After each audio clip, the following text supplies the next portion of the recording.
ทุกคนตอนนี้ยังเป็นประเด็นบ่จบบ่สิ้นจักเทื่อเนาะก็คือเรื่องเจนอมที่รับบริจาคเนาะช่วยเหลือทั้งสองครอบครัวที่ยังติดอยู่ในถ้ำเนาะก็คือยังบ่จบบ่สิ้นตอนนี้เนาะกำลังเป็นประเด็นเรื่องว่ากำลังเป็นสงครามน้ำลายเนาะตอนนี้ก็คือผู้ที่บ่จบบ่สิ้นก็คือผู้ที่อยากสร้างกระแสเนาะก็คือพวกที่มันเก่งๆนะเก่งแต่เรื่องคนอื่นนี่นะจริงๆแล้วตัวเองเก่งแต่แค่ตัวเองคือบ่เฮ็ดเนาะเก่งแต่เรื่องนี้เนาะเรื่องอยากสร้างกระแสเรื่องอยากปั่นป่วนสังคมพวกนี้มันบ่จบบ่สิ้นจักเทื่อพวกนี้นะนี่ก็คือไปฟังคิดเหมือนกันนี่พวกนี้แหละกับเจนอมนะมันจบแล้วว่าซั่นเพราะว่ายังบ่จบว่ะเพราะว่าลาวมันเปิดเผยสเตทเมนต์แล้วว่าซั่นเปิดเผยสเตทเมนต์ก็ควรจบได้ละติแม่นเราเปิดเผยสเตทเมนต์นะมันควรจบเนาะแต่ว่าค่อยไปอ่านทุกคอมเมนต์เนาะอันนี้เนาะบ่เชื่อจะไปอ่านในคอมเมนต์ค่อยหันที่ค่อยแคปมาบอกว่าลาวนี่เปิดเผยสเตทเมนต์แล้วลาวแต่ว่าสเตทเมนต์หันเราก็เอายอดทั้งหมดมาให้เบิ่งว่ามันถึกอยู่600กว่าล้าน600กว่าล้านบัดนี้ปัญหาคือว่าเงินเราเองอยู่ในนั้น300กว่าล้านว่าซั่นถ้าสมมุติว่าเราเปิดเผยยอดว่า600กว่าล้านแล้วใน600กว่าล้านนี่นะบ่มีเงินเราเลยมีแต่เงินของสังคมมันคนก็สิบ่เข้าใจเนาะตอนนี้เราคิดว่าเงินเราเองเกินครึ่งนึงอีก330ปลายล้านมันก็ง่ายๆเนาะถ้าเจ้าจะยืนยันว่าเงินเจ้าแท้300กว่าล้านหั่นเจ้าก็เอาสเตทเมนต์มาให้เบิ่งว่าก่อนที่เจ้าจะรับบริจาควันที่6เดือน6 2026หั่นนะเงินในบัญชีของเจ้าหั่นน่ะเจ้าบอกว่ามันเ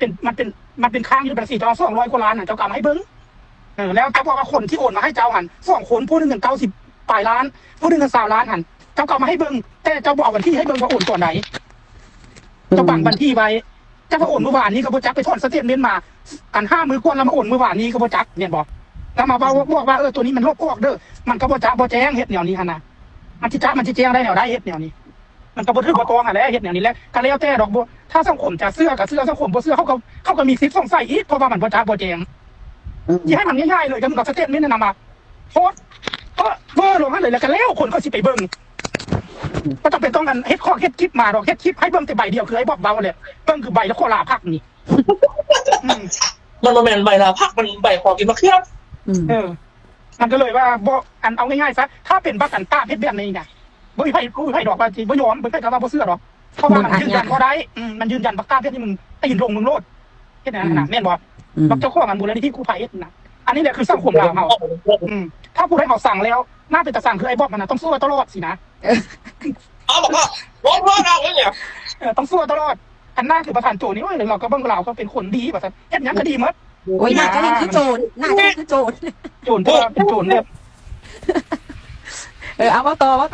จังซี่แหละประเด็นมันอยู่บ่นี้มันบ่เคลียร์จะให้บางเที่ยมันบ่เคลียร์เห็นบ่ตอนไอ้บ่เจ้าชื่อบ่ตอนเราเขียนใส่เจียหั่นนะเราว่าเงินใดหั่นโลอัน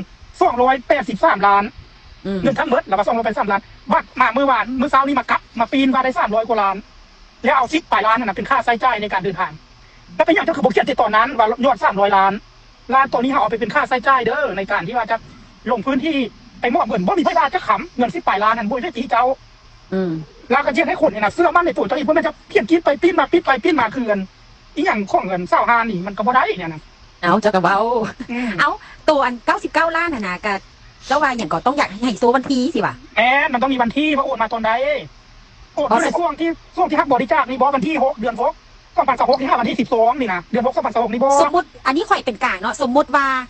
เขาคณะมาจ้างแล้วเป็นพรีเซนเตอร์ช่วงที่เราหักบริจาคพอดีเด้ซะนะการบัญชีมันที่การโอนมันมีตัวด้วยสกิปการโอนเนี่ยตัวเราเองสะอาดนะตัวเราเองจะสะอาดตัวเราเองจะคลีนแม่นบ่แล้วเรามาให้เบิ่งกันนะแล้วเราว่าอาต้มไม่ใช่อาต้มพวกกับพวกพวกจีนเราว่าโอนให้อีก3ล้านหั่นน่ะแม่นแล้วเราก็เอาวันที่มาให้เบิ่งว่าวันที่ใดครับจบแล้วก็ไปเอาสเตทเมนต์มาให้เบิ่งว่าก่อนที่เจ้าสิฮับวันที่6เดือน6 2026หั่นน่ะเงินเจ้าต้องค้างอยู่ในบัญชี200ล้านบัญชีตัวนี้แม่นล่ะบ่อันนี้บ่เจ้าบ่ให้เบิ่งจะมีแต่เว้าแล้วเจ้าคือว่าคนลาวกินง่าบ่คนลาวนี่บ่กินข้าวดีก็กินข้าวผัดคือไอ้บอกอันนี้แต่ก็ต้องเขาจีเสื้อวะเฮ้ยคนที่กินข้าวเขาเสื้อรอเก็บแบบนี้ฮันนี่จะได้โตเจ้าน่ะเป็นบนทินต่อไปอันนี้ฝากใส่บอกเด้อน้องอย่างน้อยมันด่าขู่หน้าตู่นั้นตู่นี้ฮันน่ะจะห่วยวะแล้วคือเห็นว่ามันเด็กน้อยมันบ่คือตัวนี้นะอันเงินบวงนี่นะ600ล้านที่เราเอามาบวกนี่นะมันบ่แม่นช่วงที่เราลงไปช่วยได้มันเป็นเงินที่เราจะขอบริจาคเพื่อไปให้อันเพื่อจะเอาไปให้อันส่องเบียดส่องครอบครัวที่ว่าพวกเขาอย่างหาบ่เห็นหันมันมีรายจ่ายบ่หลายปานนั้นมันบ่มีรายจ่ายน้อยเดียว มีแต่ว่าซื้อเครื่องตามที่เขาอยากให้ท่านก็เมื่ออยู่ประมาณ18 ล้านเนาะส่วนนำเราเขียนให้เนาะแล้วเรื่องนั้นเราก็เอาไปมอบให้สินะมันบ่แม่นบ่วงที่เราไปฮับบริจาคทำบิดได้ตอนเราฮับบริจาคทำบิดนะตอนที่วินเลียมโอนตอนที่ผู้วินเลียมโอน100 ล้านตอนที่นางนั้นโอนคนที่เจ้ารู้จักแหละ200,000 บาท100 กว่าล้านแล้วเฮลิน่าโอนแล้วก็นางนั้นโอนอีก30 ล้านตัวนี้แยกตัวนี้นี่แยกตัวนี้นะบ่เกี่ยวกันเกี่ยวกับตัวนี้นะมีละ1,000 กว่าล้านแต่เกี่ยว1,000 กว่าล้านละตัวนั้นเรายุ่งแท้ตอนนั้นเข้าใจแล้วตัวนั้นนะเพราะว่าถ้าเป็นคนอื่นเฮ็ดถ้าเป็นนางรวยเฮ็ดถ้าเป็นผู้ใดเฮ็ดนี่เข้าเฮ็ดแบบนี้นะสู้ไปว่าไม่เข้านี่กูจะนำไปจัดการสลดเขาที่ไฟสองมาตรฐานบ่ได้ต้องไฟมาตรฐานเดียว อันบักโปกขนาดที่มันห้าบริจาคนะมันเอาบัญชีมูลนิธิได้หันครับเขามีคณะกรรมการเขามีหน่วยงานของรัฐบาลเรามาควดได้หันอันนี้นี่นะธรรมดานะตัวเองรู้แล้วว่าตัวเองที่ห้าบริจาคนะตัวเองก็เปิดบัญชีตั้งเฮ็ดในแอปกันอย่างไรมันพอ5 นาทีซ้ำเปิดบัญชีตั้งหันถ้าจะไปเปิดบัญชีตั้งพวกเจ้าก็มีเจ้าก็โอนเงินทั้งหมดของเจ้าที่มีออกไปให้พวกเจ้าบัญชีเจ้ามันฉีดสะอาดอยู่หันคันคนเขาถามว่าใช้เอาเงินมารุ่นมันเท่าไหร่เจ้าก็จำเป็นต้องไปธนาคารจะแคปเอายอดเงินหันพวกนี้เด้อ600 ล้านแล้วค่อยจะเอาไปซื้อนั้นซื้อที่ให้ครอบครัวเขานี่นะ20 ล้านค่าใช้จ่ายค่อยนี่นะ20 ล้านเหลือ460 ล้านเอาไปให้ช่วงพวกเมียนั้นผู้ละ320 ล้านจบบนที่ไปแล้วอยากให้มึงคือจะไม่อยากให้มันเฮ็ดให้มันตอนนั้นเราก็ว่ามันกระทันหันเราก็เลยได้ใช้บัญชีส่วนตัวเดี๋ยวค่อยอ่านป้าเดี๋ยวค่อยอ่านเบ้นนี่ก่อนอยากรู้ว่ามือโอนเท่าไหร่99 ล้านเจ้าก็คือบ่ซูมเอามันก่อนหน้าจะทำบริจาคว่าซั่นเด้ผมเลยเอาเลยผู้ใดมันซูมบ่เห็นมันเราบางบัญชีบ่เห็นเอาเลยสนามเจ้าถามค่อยมาเนี่ยเมื่อกี้ค่อยสิตอบเจ้าถามค่อยมีโอกาสได้ตอบนี่มันบ่ยุติธรรมนี่นะเจ้าว่าเราคือบ่โอนเงินของเราทั้งหมดออกไปให้แฟนเราเนาะแล้วก็เปิดฮับบัญชีของเราเลยเราก็บอกแล้วว่ามันกระทันหันเราก็บ่คิดว่ามันจะมีเรื่องแบบนี้เกิดขึ้นโอนเงิน200 ล้านออกไปนะมันใช้เวลาจักนาทีมันบ่ฮอด10 นาทีที่บ่โอนเงินไปที่โอนบ่เป็นรับส่งมาเจ้าก็ฮู้แล้วว่าการรับบริจาคจังซี่นะเงินมันต้องเข้ามาบักหลายเจ้าโอนออกบ่แม่นว่าถ้าเจ้าโอนออกเจ้าก็เปิดบัญชีใหม่อีก UF ฮันเดมันเปิดได้มันใช้เวลาบ่ฮอด5 นาทีเห็นบอกว่านี่เป็นจะได้มันก็ยุ่งพี่ดาคนอื่นยังพิมพ์บ่ถือว่าบอกแค่ว่าสื่อเท่าไหร่อันนี้เนาะกับเพื่อความเป็นธรรมของน้องก็คือเราว่าเราบ่คิดว่าเงินมันสิเข้ามาหลายปานนี้เจ้าคนที่ตามเจ้าเป็นแสนกว่าคนเจ้าโพสต์รับบริจาคเจ้าจ้าปานนั้นว่าจะคิดว่าเงินสิบ่เข้าหลายนะแต่จะเว้ามันคือจะเว้าคนบ่มีการศึกษาหลายนะเว้ามันนะคันเป็นลูกสาวเจ้ามันก็ยังฮู้คิดบ่แม่นว่าเรื่องแนวนี้คนที่ตามคือค่อยนี่ตัวเซฟเนี่ยคนที่ตาม700,000 ปลายคนที่เขาหับบริจาคนี่สมมติว่ามันบ่ต่ำได้กว่า1,000 คนที่โอนให้ค่อยหันแล้วก็ขายกาแฟโซค่อยเด้ติค่อยคิดว่าเรื่องซ้ำนี่น่ะผู้ใดมันสิสั่งค่อยปานใดก็ตามนะมึงลองฟังในสิ่งที่กูเว้าเบิ่งมันบ่แม่นเรื่องที่จำเป็นต้องใส่สมองระดับด็อกเตอร์จะคิดได้นะเรื่องเด็กน้อยหมวกปลายเขาก็คิดได้เรื่องซ้ำนี่นะโอนโตโผล่มาหาค่อยนำเมื่อวานนี้แล้วเราโอนโตเฮ็ดคลิปออกมาขอเป็นตัวประกอบไอ้พวกเบาเนี่ยที่กรรมการเขายังมีสารวัตรปานนั้นยังวัดเครื่องกรรมการนึงสู้เคยได้ยินว่าปีงนะปานนั้นมันยังมีการกินกัน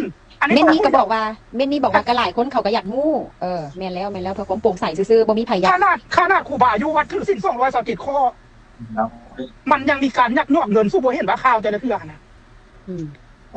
อันนางว่าเรามีว่าศีล5เราครบบ่จะบอกศีล5หันบ่ครบดอกแล้วก็คนคือพวกเขานี่แหละมีความโลภความโกรธความหลงมีกิเลสตัณหาคือกันคันเงินมันเข้าไปหลายแล้วคนเอามันจิตใจมันเปลี่ยนอันนี้ก็เป็นสิ่งที่โจเซฟเอามาเนาะหลายคนที่อยากรู้อยากเห็นเรียกกับเรื่องเงินคำเนาะบ่เข้าขายออกไปแต่ก็อยากให้มันโปร่งใสคือทางโจเซฟนี่เอามาเนาะว่าเรื่องเงินเรื่องคำผู้ใดกับมันเป็นอันนี้แหละมันอยากมีปัญหาโลดเพราะว่าผู้ใดเนาะถ้าเฮ็ดเป็นแบบนี้นะ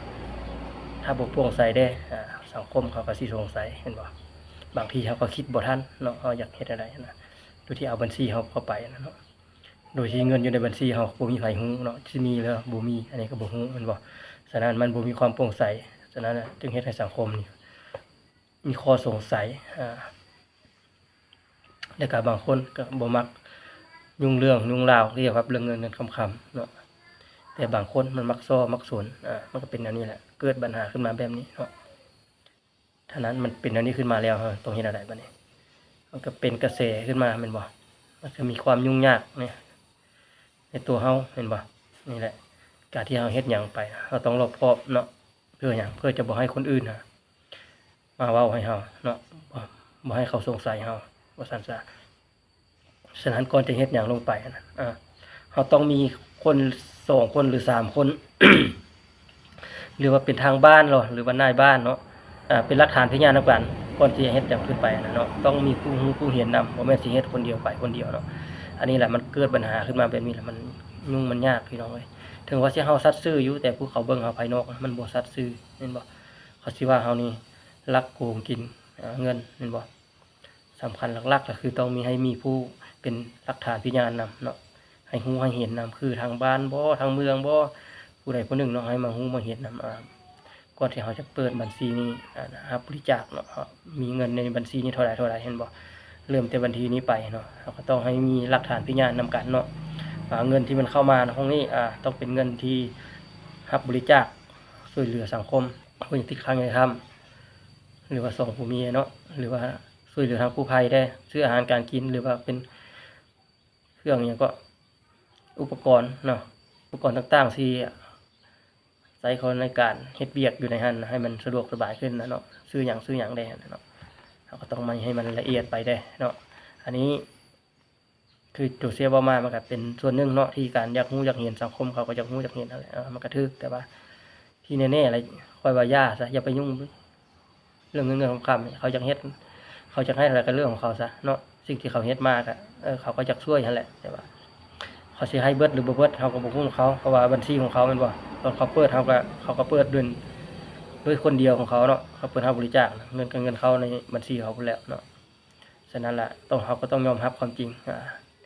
การที่เขาเฮ็ดดีก็ดีอยู่เขาก็ช่วยเหลือเนาะสิ่งที่เขาช่วยไปก็เขาช่วยไปแล้วเนาะสิ่งที่ยังเงินยังเหลือได้บ่หรือบ่เหลือเขาก็บ่ฮู้อันนี้เนาะเพราะว่าเขาว่ามันเป็นเงินของเขาดิซะเป็นบ่เขาก็บ่สามารถไปยุ่งไปเกี่ยวกับเขาได้เนาะเพราะว่าเขาบ่ได้เฮ็ดหยังช่วยเขาแม่นบ่เขาอยู่ละลามีท่าแต่เว้าของเขาอันนี้เขาก็ควรปล่อยมันซะตอนนี้นะเรื่องนี้นะเนาะย่าซะเพราะว่าเขาก็เฮ็ดดีมาแล้วสิ่งที่เขาอยากได้ก็ให้เขาได้ไปเห็นบ่จิตใจเขาถ้าเขามีจิตใจอยากได้นะในส่วนหนึ่งนะเนาะให้เขาเอาไปซะสิ่งที่เขาแบ่งออกให้ทาง2ครอบครัวก็มันก็เป็นส่วนหนึ่งอันนั้นก็ดีเนาะก็แล้วแต่อันนี้นะขึ้นกับความคิดของคนเฮาเนาะผู้ที่มันมักง่ายมันก็บ่ซ้อบ่สนมันก็การเฮ็ดบุญเนาะการเฮ็ดบุญเฮาบ่ต้องมาวุ่นมาไหว้ดอกคนเฮานะมันสิเฮ็ดน้อยหรือหลายก็แล้วแต่มันอันนั้นเนาะเพราะว่าเงินเขาก็ช่วยบริจาคไปแล้วเนาะก็สิฮอดหรือบ่ฮอดมันสิถึงก็บ่ถึงก็บ่ฮู้อันนี้เนาะก็แล้วแต่ผู้เกี่ยวเนาะเพราะผู้เกี่ยวเป็นผู้รับบริจาคคนเดียวเห็นบ่เฮาบ่ได้ฮู้นำอันนี้ก็อย่าซะปะปล่อยมันไปซะเนาะโอกาสนี้ก็ให้มันเป็นบทเรียนสำหรับคนเฮาเฮ็ดหยังก็ตามเนาะก่อนสิเฮ็ดหยังลงไปนี่มันต้องมีอยู่แล้วสังคมนะว่าคนใดก็คนหนึงเนาะที่เขาจะเข้ามายุ่งเกี่ยวกับเรื่องแบบนี้นะมันหลายคนฉะนั้นล่ะต่อไปอยากเฮ็ดหยังก็ต้องมันมีให้มีผู้เป็นหลักฐานพยานเนาะให้ทุกคนนี่รู้ว่าการเฮ็ดสิเฮ็ดเฮาแบบนี้ต้องบอกรายละเอียดลงไปเนาะฉะนั้นมันจึงมีความโปร่งใสต่อสังคมเนาะที่เฮ็ดให้สังคมนี้มั่นใจแล้วก็เชื่อถือขึ้นไปอีกเนาะแล้วก็ขอฝากไว้เนาะผู้ใดที่อยากเฮ็ดต่อไปก็ให้ระมัดระวังในเรื่องของความโปร่งใสหรือว่าความละเอียดนี่แหละเนาะบ่ต้องต้องฟังดอกเรื่องเฮ็ดนี้เราต้องเฮ็ดให้มันละเอียดเนาะฉะนั้นแล้วมันเป็นแบบนี้ล่ะขึ้นมาเป็นประเด็นแบบนี้ขึ้นมาแล้วมันยากนะแม่นบ่บางคนก็เข้าใจเฮาบางคนก็บ่เข้าใจเฮาอย่างนี้แหละสิ่งที่มันเป็นไปเนาะก็รอฝากติดตามตอนต่อไปพี่น้องเอ้ยว่าสิเป็นจังไดเนาะ